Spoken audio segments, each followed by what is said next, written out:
ان معاملات کو اجتہاد کی طرف آگے بڑھنے کی طرف لے کے جانے کی کوشش کی اور اجتہاد کا دروازہ دوبارہ کھولنے کی کوشش کی۔ سعودی عرب سے واپسی کے بعد شاہ ولی اللہ نے دہلی میں اپنی عملی اور صوفیانہ جو سرگرمیاں ہیں ان کا آغاز کیا، اور شاہ ولی اللہ نے 15 سال کی عمر میں، جب وہ 15 سال کے تھے تو اس وقت انہوں نے اپنے والد محترم کو اپنا جو روحانی پیشوا ہے وہ مانا اور ان کے ہاتھ پہ بیعت کی۔ آپ سلسلہ نقشبندیہ کو آپ نے جوائن کیا، چونکہ آپ کے والد محترم کا تعلق اسی سلسلہ نقشبندیہ سے تھا، سو آپ نے بھی اسی سلسلہ نقشبندیہ کو جوائن کیا اور اپنے والد کی بیعت کی۔ سعودی عرب کے آنے سے بعد جب وہ واپس حج کر کے آئے تو دہلی میں انہوں نے اپنی وہ جو صوفیانہ کارکردگی تھی یا جو کاروائیاں تھیں یا جو عملی مظاہرہ تھا اس کا بھی، اور علمی جو کام تھا اس پر بھی کام شروع کیا۔ اپنے باپ کے قائم کردہ مدرسہ رحیمیہ میں دوبارہ سے پڑھانا شروع کر دیا اور راہ تصوف کی جو پیچیدگیاں ہیں اس میں بھی اپنے جو شاگرد ہیں، جو روحانی شاگرد ہیں، ان کی رہنمائی کرنا شروع کی۔ جیسا کہ آپ کو علم ہے کہ بر صغیر میں 18ویں صدی کا جو پہلا جو اس کا چوتھائی ہے، پہلے 25 سال ہیں، اس میں یہ ایسا دور ہے جو سیاسی بدامنی کا دور ہے۔ اس میں جو پولیٹیکل انسٹیبلٹی ہے وہ یہاں پہ نظر نہیں آتی۔ مغلیہ سلطنت زوال کا شکار ہوتی ہے، زوال پذیر ہوتی ہے، اور اس کے حکمرانوں کی حکومت پر گرفت روز بروز کمزور سے کمزور تر ہوتی چلی جاتی ہے۔ پنجاب میں سکھ، دکن میں مرہٹے اور بنگال میں انگریز نئی سیاسی قوتوں کے طور پر ابھرتے ہوئے دکھائی دیتے ہیں۔ اس تکلیف دہ دور میں، جو مسلمانوں کے زوال کا دور ہے، اس تکلیف دہ دور میں شاہ ولی اللہ نے اسلام کی ریوائیول کے لیے، اسلام کے احیاء کے لیے مسلمانوں کو ان کا کھویا ہوا مقام، جو ان کی جو عزت نفس جو کھو چکی تھی، اس کو دوبارہ بحال کرنے کی کوشش کی، اور قرآن پاک کا عربی زبان میں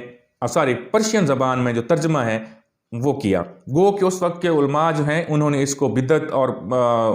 اس کو تسلیم نہیں کیا، اس کو بدعت قرار دیا اور اسلام کے خلاف، اسلامی شرع کے خلاف اس کو قرار دیا، لیکن آپ نے اپنا کام جاری رکھا اور الٹیمیٹلی اس کو پبلش کروایا۔ یہ 1737 میں پبلش ہوا۔ قرآن کریم کا جو ترجمہ ہے پرشین لینگویج میں 1737 میں، 1737 میں شاہ ولی اللہ نے اس کو پبلش کرایا۔ اس ترجمے کی مدد سے اب عام قاری جو ہے، عام مسلمان جو ہے، اس کو بھی قرآن سمجھنے کی توفیق ہوئی اور وہ اس کو مدد ملنے لگی قرآن کو پڑھنے اور سمجھنے میں۔ شاہ ولی اللہ جہاں قرآن کریم کے عظیم مفکر تھے، قرآن کریم کی تعلیمات کو انتہائی گہرائی تک پرکھنے اور سمجھنے کی صلاحیت رکھتے تھے، وہاں پہ وہ حدیث کا علم جو ہے وہ بھی اعلیٰ پائے کا رکھتے تھے، اسی لیے آپ کو محدث بھی کہا جاتا ہے، اور شاہ ولی اللہ کے نام کے ساتھ محدث دہلوی کا جو ایک خطاب ہے یا لقب ہے یہ ان کا ہے، یعنی شاہ ولی اللہ محدث دہلوی کہلواتے ہیں۔ آپ نے موطا امام مالک کو حدیث کی سب سے مستند ترین اور بہترین کتاب قرار دیا۔ شاہ ولی اللہ فلسفہ، تفسیر، منطق، نحو اور بلاغت کے علوم پر بھی دسترس رکھتے تھے۔ آپ نے علم کی خدمت کے ساتھ ساتھ مسلمانوں کے سیاسی وقار کو بلند کرنے کی بھی اور اس کو بحال کرنے کی بھی کوشش کی۔ اسی کے لیے آپ نے نجیب اللہ اور نواب شجاع الدین کے ساتھ مل کر افغانستان کے بادشاہ احمد شاہ ابدالی کو ہندوستان پر حملہ کرنے کی دعوت دی، اور 1761 میں احمد شاہ ابدالی نے پانی پت کی تیسری لڑائی میں مرہٹوں کو عبرتناک شکست دی۔ اس وقت اس طرح جزوی طور پر یا وقتی طور پر مرہٹوں کا زور جو ہے وہ ٹوٹ گیا اور مسلمانوں کی حکومت جو ہے اس کو استحکام نصیب ہوا، لیکن مسلمانوں کی اپنی سازشوں سے، اپنے اندر کے جو اختلافات ہیں، جو امراء کے اختلافات تھے، دورانیوں کے اور ایرانیوں کے آپس میں اختلافات جو تھے، جو درباری تھے مغلیہ سلطنت کے، ان کے اختلافات نے الٹیمیٹلی انگریزوں کو آگے بڑھنے کا موقع دیا، اور پھر وہ 1857 تک پورے ہندوستان پر قابض ہو گئے۔ شاہ ولی اللہ 1762 میں اللہ کے حضور پیش ہو گئے، 1762 میں ان کی وفات ہوئی۔ شاہ ولی اللہ نے اپنی زندگی میں بہت سارے میدانوں میں کام کیا، مسلمانوں کی رہنمائی کی۔ چونکہ ہمارا موضوع پالیٹکس ہے، پولیٹیکل سائنس ہے، تو اس لیے جو پولیٹیکل سائنس میں ان کی خدمات ہیں یا پالیٹکس کے حوالے سے ان کی فلاسفی ہے، اس کو ہم ڈسکس کریں گے۔ لیکن وہ بکس، ان کی 51 بکس ہیں جو انہوں نے تحریر کی، ان میں سے کچھ بکس جو ہیں ان کی وہ پرشین میں ہیں، اور کچھ بکس ان کی جیسے میں نے پہلے بھی عرض کیا وہ عربک میں ہیں۔ تو شاہ ولی اللہ کی جو تصنیفات، اہم تصنیفات ہیں، ان کا اگر میں ذکر کروں جو ہمارے لیے ہمارا موضوع بحث بھی ہو سکتی ہیں،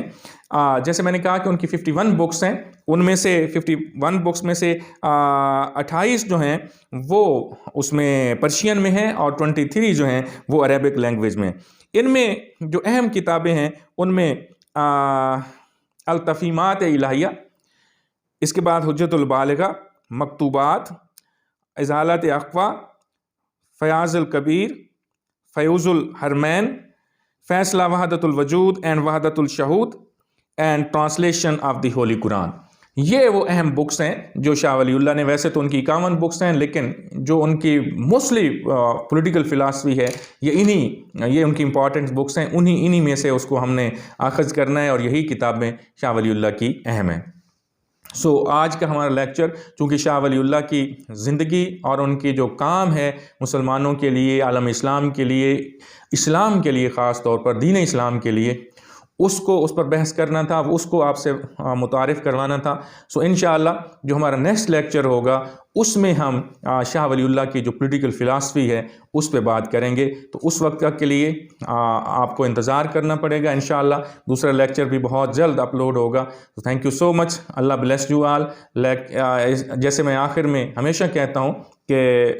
جو اس چینل کو ضرور سبسکرائب کریں تاکہ میں بہتر سے بہتر پرفارم کر سکوں، اور اس کے ساتھ ساتھ میری گزارش ہوتی ہے ہمیشہ آپ لوگوں سے کہ